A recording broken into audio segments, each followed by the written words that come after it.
Let's talk about music history. Not jazz, sorry.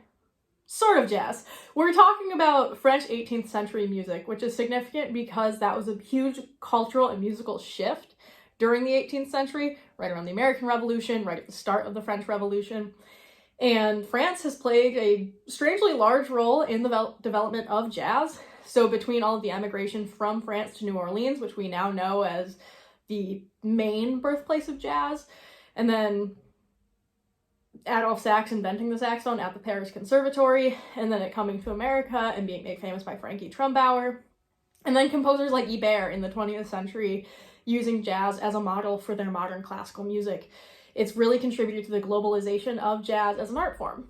Disclaimer, this is a very abridged history. Let's dig into it. So in 18th century Paris, at the beginning of the century, there were two kind of high art forms, and that was the opera and chamber music. So let's talk about opera first.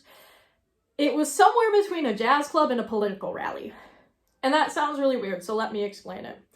You know how in today's opera houses and theaters, we have main seating and then these little boxes where people can sit? That's like the whole thing with like Abe Lincoln, he was sitting in the box and blah, blah, blah, blah. That started here.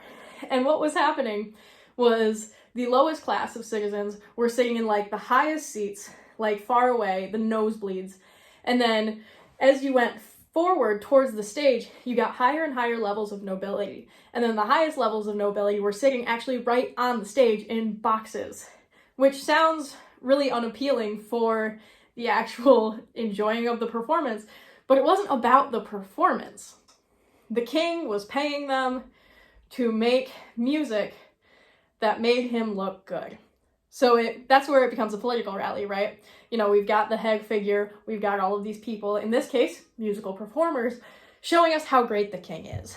And the king would sit there and he would laugh, and then all the nobles would laugh, and then all of the normal people in the back would laugh, and they're just all reacting to the way he is. So he is setting the status quo of how you are allowed to enjoy music. If you look at jazz clubs today, it's not a totally different cultural mindset, where, you know, the music isn't the most important thing unless you're somebody who chose to sit in the very front rows. There's usually a bar that's not even facing the bandstand, and a bunch of people are talking over the bass solo. It's a social event.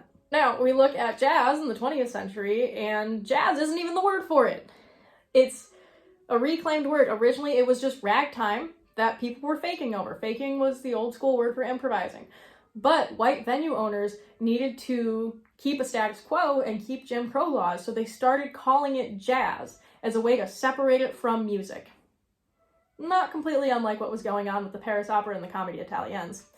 And then club owners only wanted to play white music. So we had actual strong music venues not allowing jazz in, and it became a thing where it was in all of these cabarets and clubs run by the mob and being put under ridiculous cabaret laws, and prohibition was sort of like a thing against jazz, and there was a lot going on to try and stamp it out. So we're seeing history kind of repeating itself over and over again here. First in France and now in America. What is the Paris Opera House doing? They are losing and losing and losing money.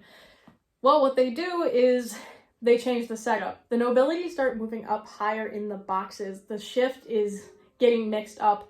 The opera house burns down. They decide to rebuild it in a way that puts more emphasis on the music to appeal to the crowd and kind of hide that fact that the king is losing power. Eventually, the king completely stops showing up to shows. And as that happens, people start taking their emotional reaction to the music into their own hands. So they're cheering, they're crying, they're jeering at the players if they don't like them. They're writing letters back and forth, debating whether they like it or not. This is a lot more similar to jazz today than classical today, right? You know, classical music, you sit down in the theater, you're silent, you do not clap between movements, or you do clap between movements, and then some kid looks at you like this. So the climate of the Paris Opera by the late 18th century is really similar to a jazz club, where people are reacting. They're actively giving back and forth between audience and cast member. You could also make an argument that the Comédie Italienne sort of reflects the work of Mingus in the way that we have a lot of heavily political music, like Fables of Faubus, right? That's a perfect example. Making fun of a political figure, which is exactly what the Comédie Italienne were doing. So what we really see here is France is musically and culturally aligning themselves to be the perfect audience for jazz once it starts to go global. Okay, so we've hashed out how opera is kind of providing the same social function as jazz. Let's switch gears and talk about chamber music. So we're talking like Mozart right now. And one really fascinating thing that happened in the 18th century with chamber music was there became this obsession between Kenner and Liebhaber. And if we translate those from German, yay, I get to use my knowledge.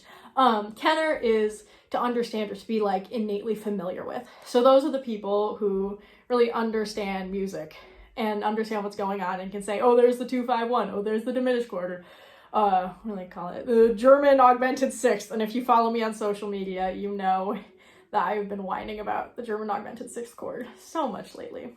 But the Kenner are the people who know all that. The Liebhaber, that translates directly to someone who has love for. So those are the people who are purely listening to music for enjoyment. They're just like, that's sad, that's happy, that's slow, that's pretty. And musicians like Mozart and composers are trying to appeal to that, to sell as much music as possible. So at this point, music is considered the fastest, lowest, most consumerist art form because we don't have a reliable way to preserve it. Now, because you couldn't just listen to recorded music, everyone played it. And this was why Liebhaber were so significant, because they could read simple music, they could get together and play in a string quintet the music of Mozart. And this is actually a really interesting cultural phenomenon because usually the hostess or the lady of the house was the one organizing these events and sort of directing the ensemble. So women played actually a very big role in the cultural, social aspect of chamber music at this time because they were the ones organizing these events where everyone got to perform together. This isn't completely unlike a jam session today, although jam sessions today, usually you need a lot more baseline knowledge. You don't have music to just read off of the page. But at this point in history, Liebhaber weren't really capable of improvising, not in the way that we think of it today. So for them to be able to have music that they could play and communicate with each other, despite it being pre-written, they could still find a way to interpret it. This is another interesting way in which French 18th century classical music is closer to modern jazz than it is modern classical music, because we have a lot more room for interpretation. Today, most classical music is you take the definitive recording and you try and mimic it in the best way, and then you make the name for yourself, and then you get to make the definitive recordings. Back then it was not like that. Back then music was made for regular people to interpret however they wanted. And there was letters back and forth between the OG Mozart and Mozart Jr. Yeah, there's two of them. I just found that out, which is Anyway, there's a lot of letters back and forth between them trying to debate how to appeal to both Kenner and Liebhaber. So, really fascinating work. And this is, when you think about it, a lot like the American Songbook. Those aren't complicated tunes. They're not like Joe Henderson charts. Joe Henderson charts are like the Kenner charts. But when we're talking about Autumn Leaves, All the Things You Are, Have You Met Miss Jones? Those were our Liebhaber tunes that people could just play in their homes. So this was a big cultural thing that I think gets reflected in the American Songbook and appeals a lot to the popularity of music in France when jazz went global. Another way that France accidentally primed itself for being the perfect jazz audience because music was already such a social event for them.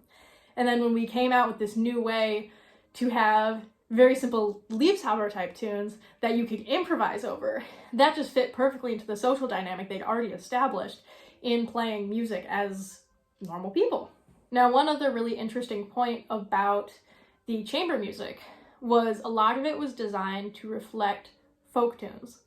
And we hear about this a lot in rondo form, where the A section always reflects a folk tune, and then the B's and C's are where it gets a little more Kenner-ish.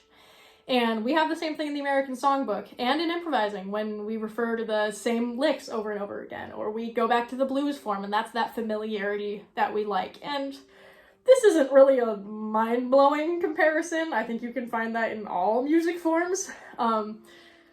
It's a language, and using idioms and common phrases is something we do in speaking too. So of course it's going to show up everywhere in music, but this is another interesting point of this highly social music has idioms that we can go back on. And then the American songbook just adds all kinds of new idioms for us to relate to. The next time you go to see a French opera, do people still do that? Cry really loudly and react like you would in a jazz club because you are following the tradition closer than everyone else in that room. You will also get kicked out. Like, subscribe, and other obligatory YouTube-isms.